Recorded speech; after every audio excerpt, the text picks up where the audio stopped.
Manas,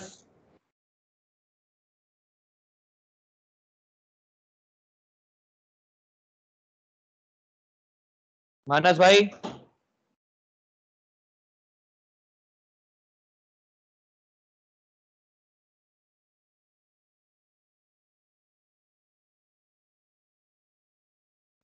be very particular, be very मतलब इस चीज को लेके बिल्कुल इमोशनल रहना कि जब तक मैं नहीं बोलूंगा मिसटर्न सॉल्व नहीं होनी चाहिए। सर आपका हेडफोन डिस्कनेक्ट हो गया। क्या हुआ? मेरी आवाज हेडफोन गायब हो गई? डिस्कनेक्ट हो गया।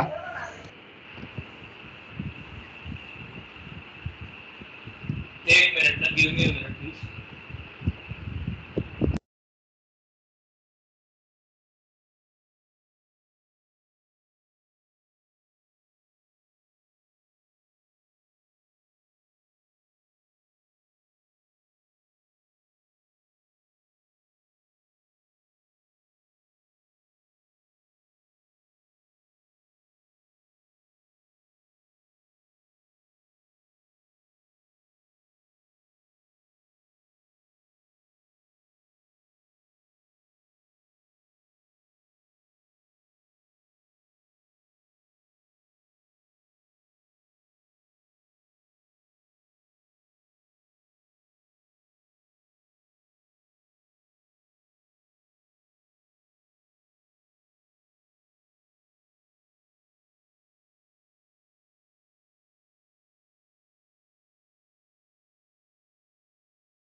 हेलो, क्या आप लोग को आवाज आ रही है?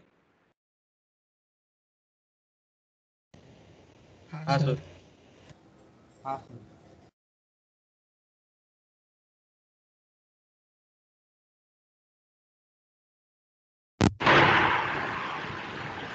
हेलो, क्या आप लोग को आवाज आ रही है? हाँ सर। हाँ सर आ रही है। हाँ सर आ रही है। प्लीज बताइए, मेरे को नहीं समझ रहा है कि मेरे पास अभी समस्या है कि बहुत अलग अलग टाइप का वो है।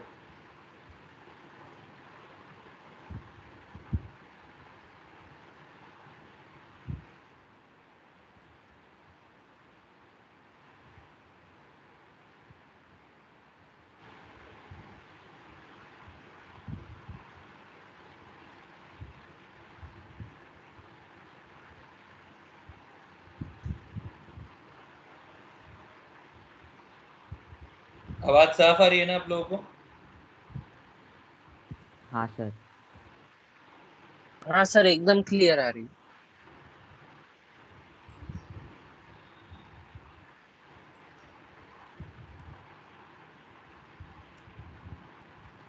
नहीं यार, वो माइक का चेंज हुआ है, मेरे माइक की बैटरी खत्म हो गई है, तो इसलिए मैंने दूसरा माइक लगाया। This is more of a omnidirectional mic, थोड़ा सा इसका नॉइज ज़्यादा है। एग्री। चलिए देखिए, सबसे पहले जब तक वो चार्ज नहीं होता तब तक अपने को इसी से चलाना पड़ेगा। चार्ज होते फिर मैं चेंज कर दूँगा, समझिएगा।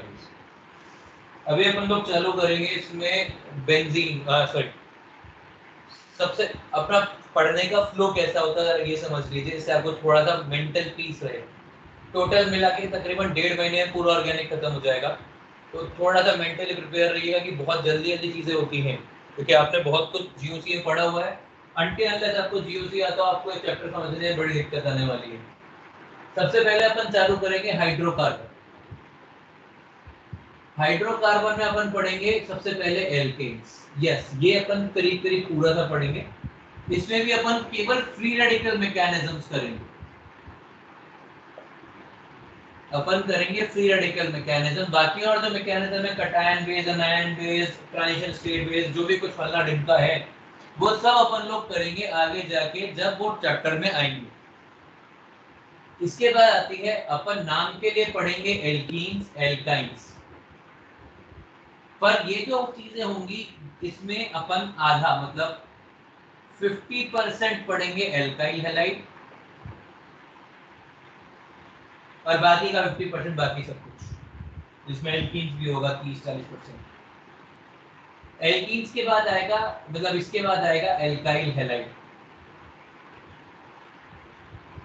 और एल्काइल हैलाइड में अपन एल्काइल हैलाइड पढ़ेंगे, मतलब बाकी का 50% एल्काइल हैलाइड होगा, और बाकी का 50% एल्काइल हैलाइड के अलावा इसमें नियरली 50% एल्कोहल ईथर होगा। ठीक है, फिर अपन पढ़ेंगे एल्कोहल ईथर, नहीं इसके बाद पढ़ेंगे अपन ग्रिग्नार्ड। फिर ये पूरा चैप्टर होगा, मतलब एक लेक्चर का है पर ये पूरा का पूरा ग्रिग्नार्ड होगा। फिर अपन पढ़ेंगे एल्कोहल ईथर, और एल्कोहल ईथर यहाँ के बाद आप ये पूरा का पूरा 6-4 चैप्टर जितने भी हो एक साथ सॉल्व कर पाएंगे। पर ग्रिग्नार्ड तक आप कोई भी चैप्टर सॉल्व नहीं करेंगे एमएस चौहान का। एल्कोहल ईथर में फिर अपन ऑक्सीडेशन रिडक्शन पढ़ते हैं, फिर ऑक्सीडेशन रिडक्शन के बाद अपन पढ़ते हैं कार्बोनाइल कंपाउंड,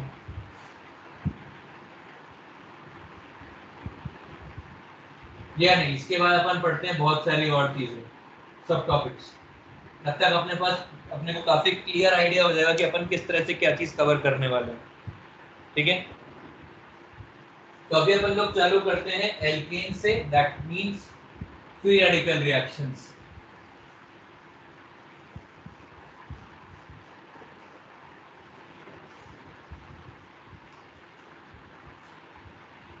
चलिए, चैप्टर की हेडिंग क्या देनी है? एल्केन्स।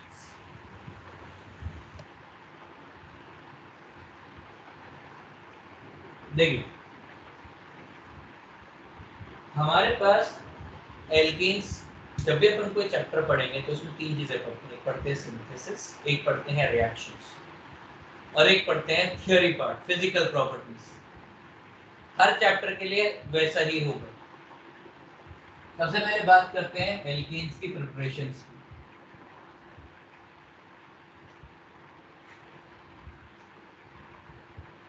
प्रिपरेशंस, अब प्रिपरेशंस कराने के लिए अपने पास बहुत सारे तरीके होते हैं। प्रिपरेशंस में सबसे पहले अपन 2-3 थ्योरेटिकल प्रिपरेशंस कर लेते हैं जो अपने को आनी चाहिए एल्केन्स में। इसमें सबसे पहला है फ्रॉम एल्कीन्स एंड एल्काइंस। हम लोग कोई एल्कीन लेते हैं CH2 डबल बॉन्ड CH2, या हम कोई एल्काइन लेते हैं, इनकी रिएक्शन अपन करवा देते हैं H2 PD और Ni और PT, और इससे बन जाता है CH3 CH3। ठीक है, इसका मैकेनिज्म अभी अपन नहीं करेंगे, इसका मैकेनिज्म अपन करेंगे ऑक्सीडेशन रिडक्शन अल्कोहल ईथर। दूसरा, from carbonyl compounds from carbonyl compounds. From carbonyl compound अपने पास क्या क्या तरीके हैं? सबसे पहला है क्लेमेंसन रिडक्शन।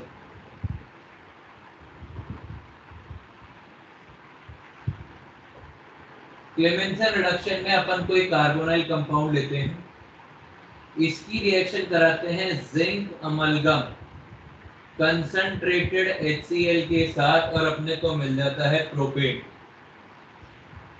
अपन पहला या अपन कोई एल्डिहाइड लेते हैं, इसकी रिएक्शन सेम रिएजेंट से कराते हैं, अपने को कंपाउंड मिल जाता है। दूसरा है एल्केन से ही मतलब यदि कार्बोनाइल कंपाउंड से ही यदि करवाएं तो कार्बोनाइल कंपाउंड दूसरा तरीका होता है वोल्फ-फ्रिशनर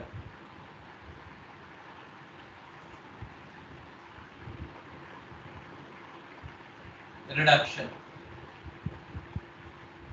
वोल्फ-फ्रिशनर रिडक्शन में अपन कोई कार्बोनाइल कंपाउंड लेते हैं जो आपको लेना है, इसकी रिएक्शन आप कराते हैं N2H4 इन बेसिक मीडियम और आपको मिल जाता है प्रोपेन या एल्केन, जो भी कुछ आपको मिलना है। ठीक है, एल्केन एल्केन ये भी आपका आएगा ऑक्सीडेशन रिडक्शन में ही। तीसरा, इसमें एक और तरीका होता है, मोजिंगो जब आएगा तब का तभी देख लेंगे। फिर तीसरा मेथड, तीसरी चीज, इसको ना ये 1 कर लेते हैं, इसको ये 2 कर लेते हैं, काउंटिंग नहीं खराब होनी चाहिए। तीसरा, फ्रॉम एसिड्स। फ्रॉम एसिड में सबसे पहले आता है ओकवर्ड डिग्रेडेशन।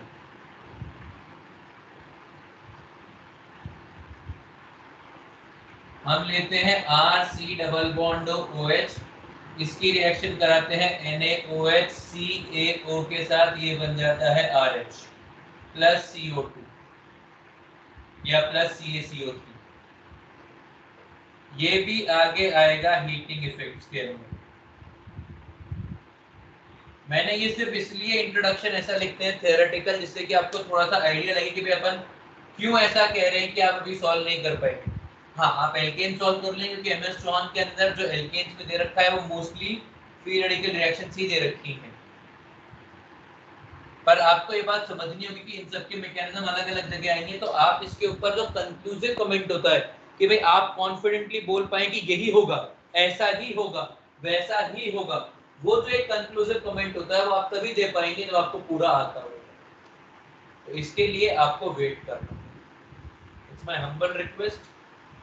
आपको सॉल्विंग का टेंशन लीजिए, मैं आपको डीपीपी भेजता जाऊंगा रोज का रोज, मेरे पास इन सब की डीपीपी होती है, क्योंकि ऐसा नहीं कि हर साल का समस्या नहीं है, ये हर साल ही होता है, ऐसे ही होता है। Are we clear? इतना कॉपी करिए, इसके बाद अपन नेक्स्ट में फ्री रेडिकल रिएक्शंस में एंटर करेंगे। प्लीज इतना कॉपी करिए।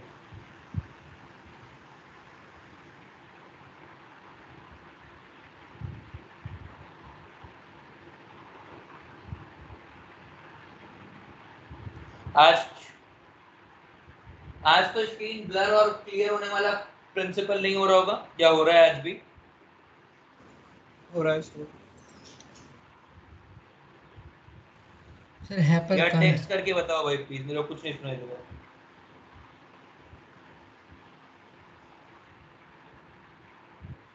नहीं, वॉइस क्रैक इसलिए हो रही है कि माइक चेंज हुआ है, वो माइक ये वाला पता है मेरे को, सेटिंग्स में ये भी नहीं मालूम है कि जो माइक मैंने लिया है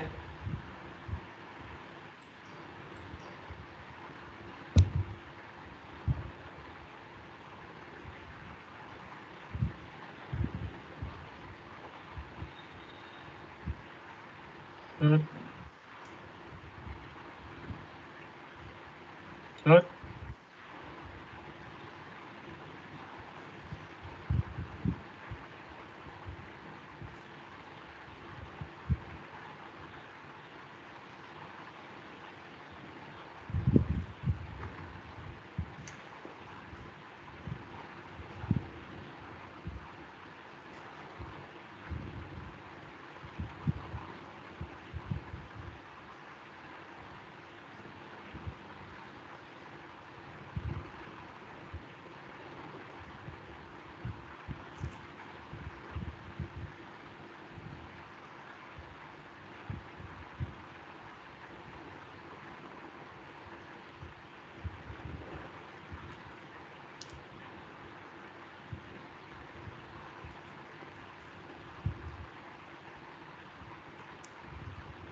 सर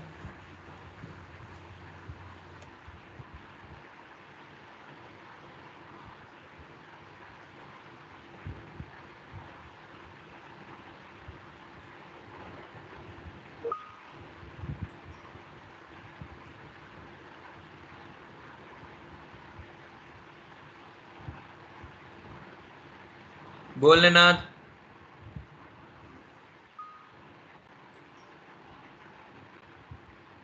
नहीं आ रही।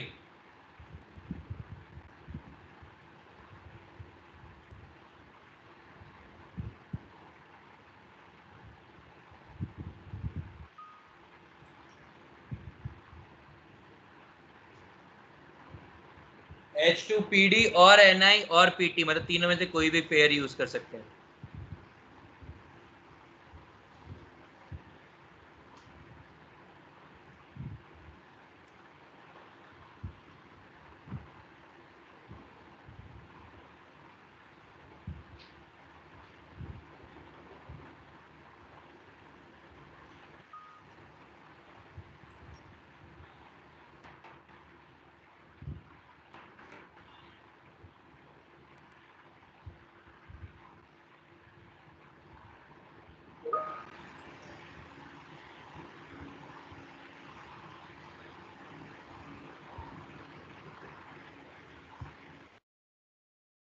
हेलो, अब आवाज आ रही ना मेरी पूरी साफ? अब मेरे को भी आपकी आवाज आएगी, बोलो। हाँ सर। सर वो कृष्णा रे क्या कृष्णा रे? KISH सर वो ब्लरिंग चली गया सर अभी भी।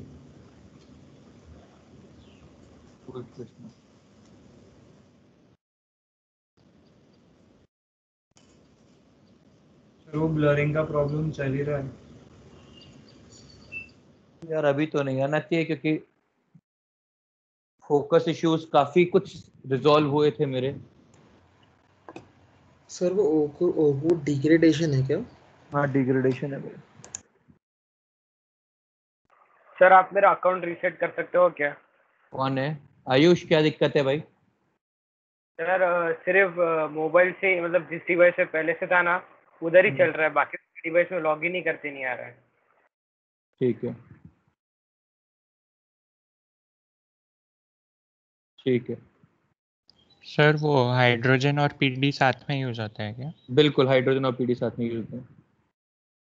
और एनआई और पीटी भी, या वो दो अलग है? हम्म। निकेल और प्लैटिनम भी, या वो अलग है? नहीं नहीं, मतलब ऐसा है कि या तो पीडी या तो पीटी या तो एनआई, वैसा। अच्छा।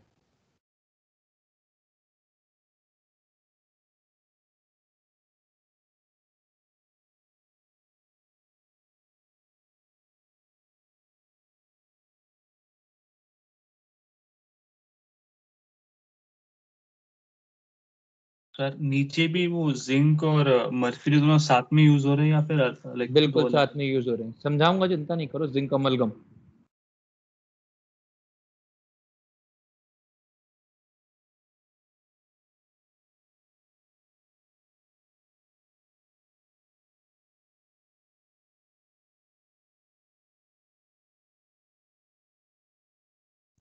सर हम्म। सर वो ओकवुड डिग्रेडेशन लिखा है। हम्म।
सर वो ओकूड रिडक्शन में वो कैटलिस्ट दोनों साथ में है क्या?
सबका कॉपी हो गया तो आगे बढ़ें।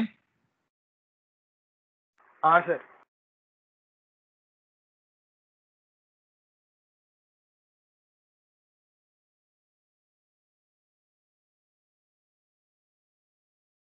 हाँ सर। चलिए चलिए अब असली मुद्दा चालू करते हैं, एल्केन्स का फ्री रेडिकल रिएक्शन।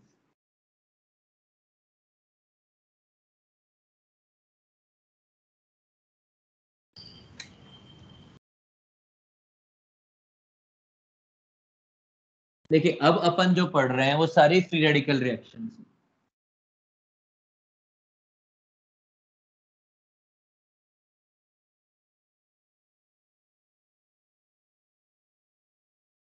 जो भी कोई अपन रिएक्शंस पढ़ेंगे अब एल्केन्स की, वो सब फ्री रेडिकल होंगे।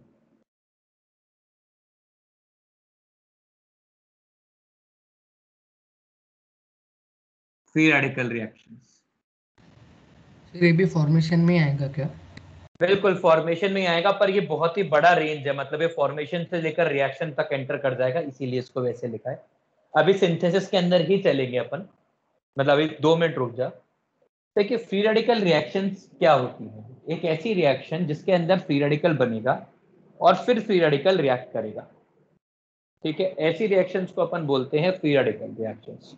अब फ्री रेडिकल बनाने के क्या क्या तरीके होते हैं वो अपने को पहले पता होने चाहिए, इससे कि अपने को हिंट लगे कि अच्छा अपने को फ्री रेडिकल बनाने का, अपने को फ्री रेडिकल बनाने का, अपने को फ्री रेडिकल बनाने का। तो सबसे इंपॉर्टेंट चीज फ्री रेडिकल रिएक्शंस के अंदर होती है फ्री रेडिकल जनरेशन, जिससे आपको हिंट लगे। अब फ्री रेडिकल जनरेट करने के लिए अपन लोग क्या क्या करते हैं या क्या क्या कर सकते हैं, जरा समझिए। सबसे पहला होता है कि फ्री रेडिकल जनरेट करने के लिए अपन जनरेशन जो है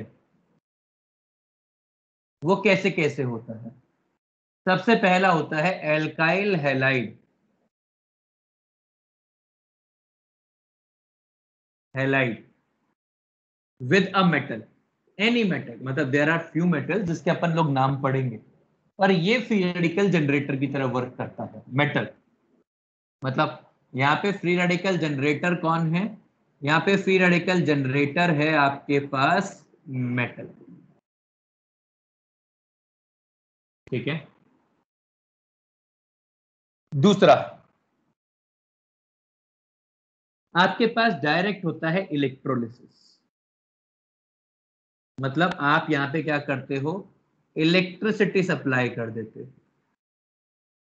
इलेक्ट्रिसिटी सप्लाई करोगे तो वो भी वही काम करेगा जो काम मेटल करता है, मतलब ये भी फ्री रेडिकल जनरेटर की तरह ही काम कर रहा होता है। ठीक है, तीसरा तीसरा फ्री रेडिकल जनरेटर होते हैं कुछ compounds. Compounds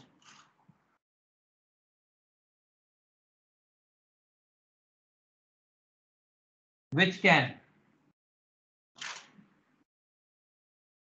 undergo homolytic fission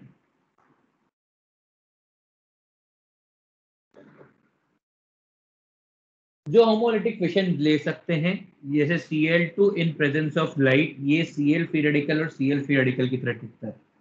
आपके पास परऑक्साइड हो, कोई भी peroxide in presence of light, ये Ro प्लस Ro की तरह टूटता है, और ये टूटने की वजह होती है परफेक्ट, मतलब एब्सोल्यूट कोवेलेंट बॉन्ड।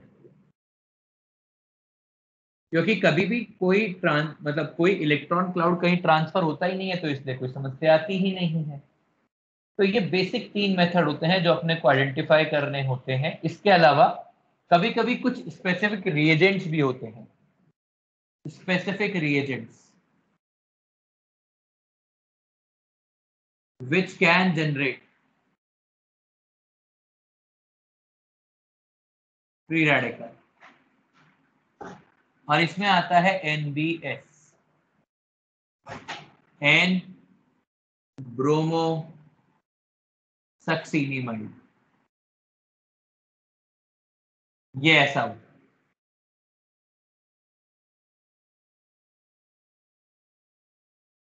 इसका नाम है एन ब्रोमो सक्सीनिमाइड, ठीक है। तो ये भी एक फ्री रेडिकल जनरेटर की तरह वर्क कर रहा होता है। तो आपको हमेशा ये देखना है क्या एल्काइल हैलाइड के साथ मेटल दे रखा है, क्या इलेक्ट्रोलिसिस हो रखी है, यदि नहीं हो रखी है तो क्या कोई ऐसा बॉन्ड है जो जैसे नॉन पोलर बॉन्ड है जो फ्री रेडिकल जनरेट कर सकता है। ये हो गया एक, ये हो गया जिसके अंदर भी परऑक्साइड बॉन्ड होगा, चाहे वो पर एस्टर हो या जो भी कुछ हो। सर वो नीचे चला गया। ये ठीक है क्या, ये दिख नहीं रहा क्या? सर उसका रिएक्टेंट पार्ट नीचे चला गया, अभी जो लिखा आपने।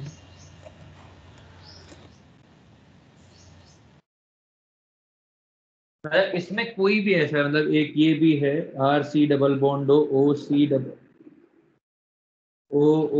डबल बॉन्ड R, यदि आपने इसको लाइट दी तो ये भी RC double bond O free radical बन जाएगा। समझ में आ गया? तो ये है जनरल फ्री रेडिकल जनरेटर्स। आपको ये देखते ही पहचानना होगा कि अच्छा फ्री रेडिकल रिएक्शन पॉसिबल है, होगी कि नहीं होगी वो एक अलग सिनेरियो है, पर आपको ये दिखना चाहिए कि yes free radical reactions are possible in this scenario. आप प्लीज इसको कॉपी करिए और फिर से अपन सिंथेसिस पे जाते हैं, फ्री रेडिकल सिंथेसिस करते हैं। प्लीज कॉपी करिए।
आगे बढ़े क्या?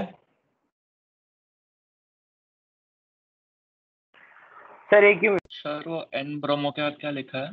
Succinimide, SUCCINIMIDE।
कॉपी हो गया सबका? हाँ सर। हाँ सर।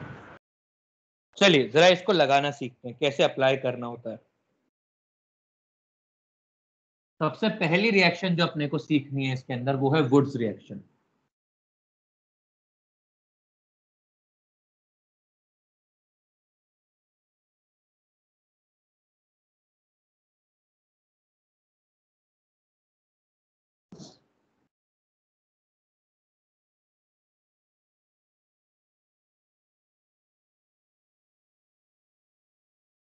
चलिए सबसे पहली रिएक्शन जो अपने को सीखनी है इसमें वो सीखनी है वुड्स रिएक्शन। ये सिंथेसिस का ही पार्ट है। अपन लेंगे कोई एल्काइल हैलाइड और इसकी रिएक्शन अपन कराएंगे सोडियम से इन ड्राई ईथर। सोडियम के साथ इन ड्राई ईथर और अपने को मिल जाएगा एल्केन। समझिए कैसे।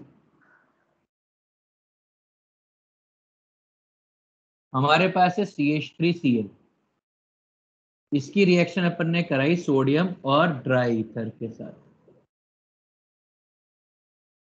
ठीक है,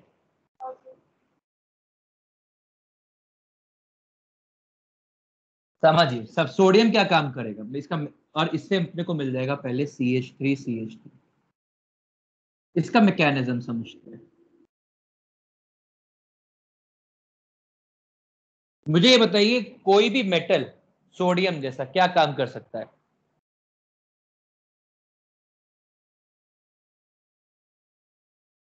बताइए, कुछ तो बताइए प्लीज। नॉन मेटल के साथ रिएक्ट करके उसको एक्सट्रैक्ट कर सकता है। नहीं, वो तो बकवास बात है। मेटल क्या काम करते हैं? क्या होता है मेटल का डेफिनेशन क्या होता है? इलेक्ट्रॉन डोनेट करते हैं। एग्जैक्टली, इलेक्ट्रॉन डोनेट करने वाले होते हैं मेटल। बाकी वो क्या करते हैं क्या नहीं करते वो सब सेकेंडरी है। मेटल का जो इकलौता प्रॉपर्टी है वो ये है कि वो इलेक्ट्रॉन डोनेट करते हैं। तो सोडियम क्या काम करेगा? सोडियम हर केस के अंदर Na++ इलेक्ट्रॉन जनरेट करेगा। क्या ये बात क्लियर है? हाँ है ना? हाँ सर। अब आगे समझिए, आपके पास है CH3Cl। जरा CH3Cl को समझते हैं। CH3Cl, इस कार्बन के ऊपर डेल्टा पॉजिटिव है। यहां पर यह इलेक्ट्रॉन इस डेल्टा पॉजिटिव की तरफ अट्रैक्ट होगा। तो ये इलेक्ट्रॉन इस कार्बन पे अटैक करेगा। अब समझो प्रॉब्लम क्या है, इसके पास जो वेकेंट ऑर्बिटल है वो है CCl एंटी बॉन्डिंग।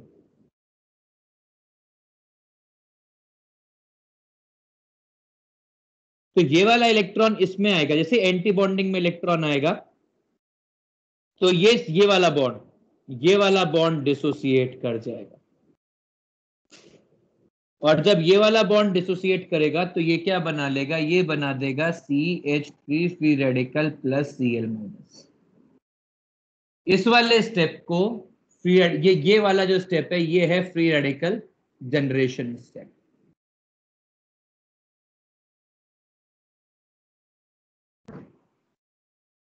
समझ में आ गया? अब फ्री रेडिकल जो होता है ना बहुत ही रिएक्टिव होता है, तो ये दूसरा फ्री रेडिकल पकड़ेगा और दोनों फ्री रेडिकल आपस में रिएक्ट करके CH3 बना लेंगे। समझ में आ गया? ये मैकेनिज्म है।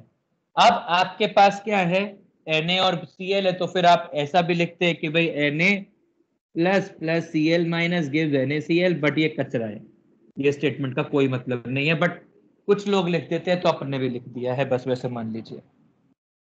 आगे थोड़ी सी और बातें करते हैं। हमारे पास और चीजें हैं, जैसे हमने लिया सोडियम की जगह पर अपन पोटेशियम, मतलब in place of sodium other reactive elements can also be used। मतलब आप पोटेशियम यूज कर सकते हैं, सीजियम यूज कर सकते हैं, एक्सेट्रा, ये कैन बी यूज्ड, ये यूज किए जा सकते हैं, क्योंकि सबका काम एक ही होगा, इलेक्ट्रॉन सप्लाई करना है, इलेक्ट्रॉन सप्लाई करके रिएक्शन करवानी है, इलेक्ट्रॉन सप्लाई करना है, इलेक्ट्रॉन सप्लाई करके रिएक्शन करवानी है। ये जो प्रोडक्ट है ये डायमर प्रोडक्ट है,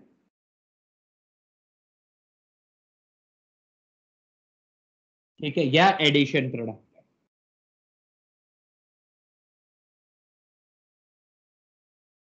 एक और रिएक्शन करवा के देखते हैं।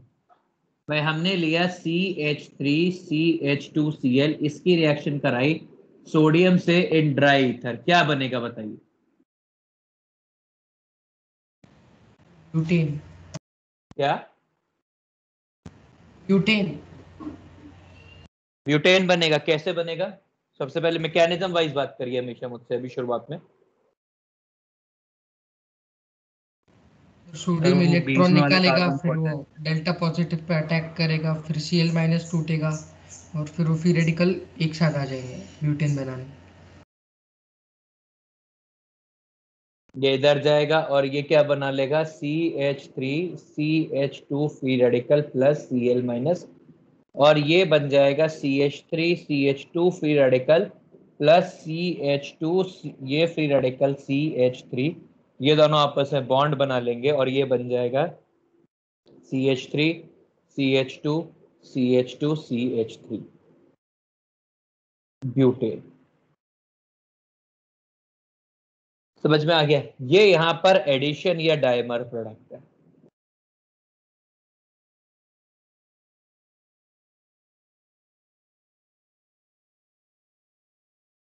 Are we clear?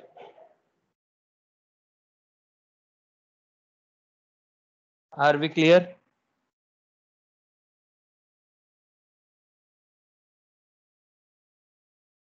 Yes sir.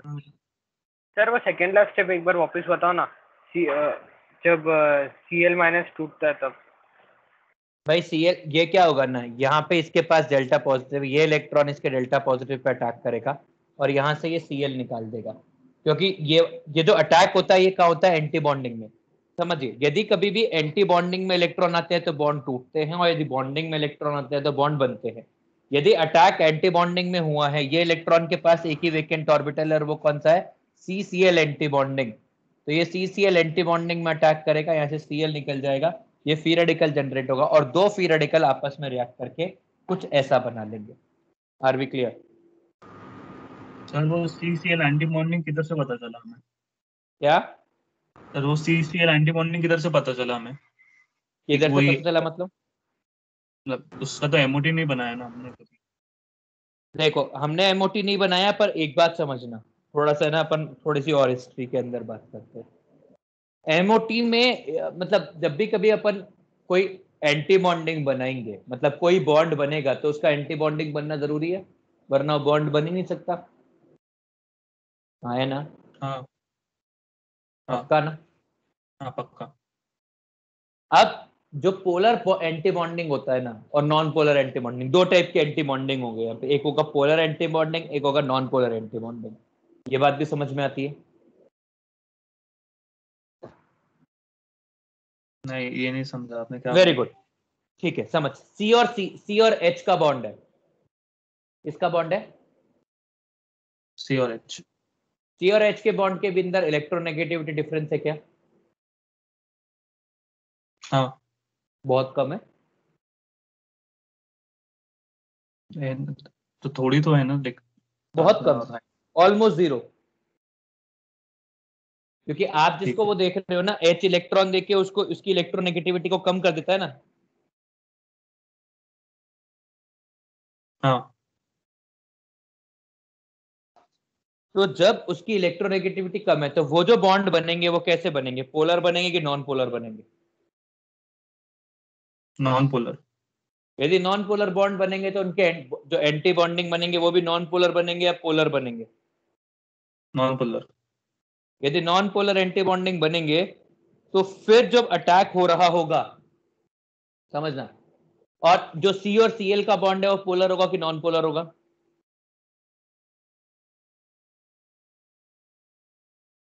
सी और सीएल का बॉन्ड पोलर होगा कि नॉन पोलर होगा? पोलर होगा। तो उसका जो एंटी बॉन्डिंग बनेगा वो कैसा बनेगा? Polar anti bonding. दोस्त ये समझ में आई तेरे को? हाँ सर। ये सब जो पोलर और नॉन पोलर एंटी बॉन्डिंग है ना, केवल भूमिका बना रहा हूँ आगे जाके पिक्चर बनाने के लिए, बाकी इसमें इसका कोई रोल नहीं होता है, मतलब ऐसा कोई मेजर वो नहीं है। अब मुझे एक और बात था, एनर्जी ज्यादा किसकी होगी, पोलर की कि नॉन पोलर की?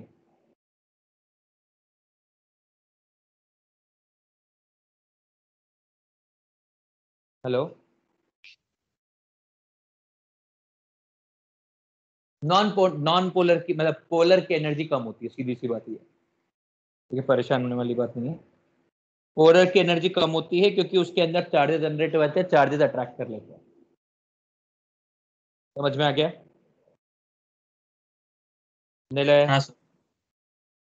खैर यही तेरे को वो सब कुछ नहीं भी समझना है, ये सबके लिए बात है। यदि वो सब कुछ नहीं भी समझना है तो वो धीरे धीरे वक्त के साथ साथ समझ में आता जाएगा। अभी अपने को सिर्फ इतना मालूम है कि इसके पास डेल्टा पॉजिटिव है, ये इलेक्ट्रॉन के पास एक ही जगह है डेल्टा पॉजिटिव में जाने की, और यदि ये इधर गया तो कोई ना कार्बन के जो पास इलेक्ट्रॉन ज्यादा देंगे तो उसको एक बॉन्ड तोड़ना पड़ेगा, और एक ही बॉन्ड तोड़ने का वो है CCl बॉन्ड, जो आराम से टूट सकता है यहाँ पे। क्लियर है हाँ सर। सबको? हाँ सर। अब ये तो बना है डायमर प्रोडक्ट, इसके अलावा समझिए free radicals are very reactive species and they can generate multiple products.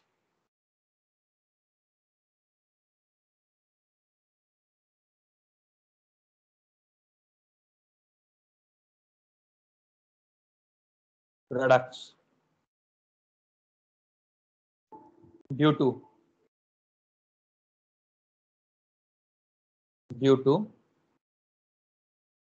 various collision. Sir वो नीचे चले गया, नहीं दिख रहा।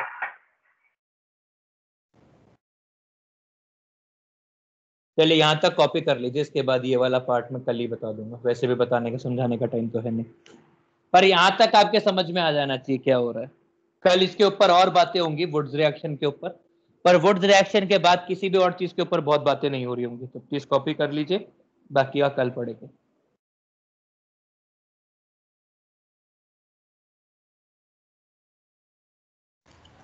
सर इसकी फोटो भेज दीजिए ना ग्रुप पे। सर वो आखिरी लाइन क्या लिखी है? ये ब्यूटेन एडिशन और डाइमर प्रोडक्ट।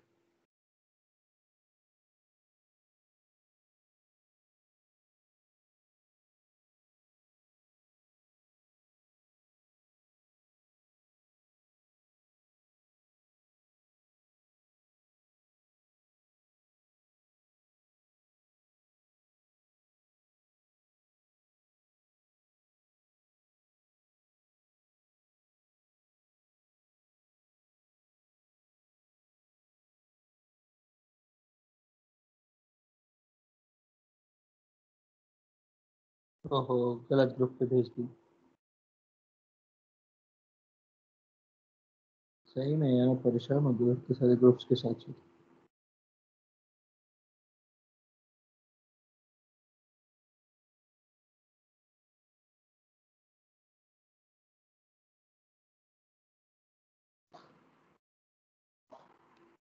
चलिए प्लीज यहाँ तक कॉपी कर लीजिए, बाकी का नेक्स्ट क्लास में पढ़ेंगे। Tata bye bye. मैंने आपको फोटो भेज दिया है, आप लोग जा सकते हैं। एक्सक्यूज मी सर, बोल बेटा। वो CCl का बॉन्ड पोलर है, इससे डिसोसिएट करता है ना? बिल्कुल। हाँ, थैंक यू।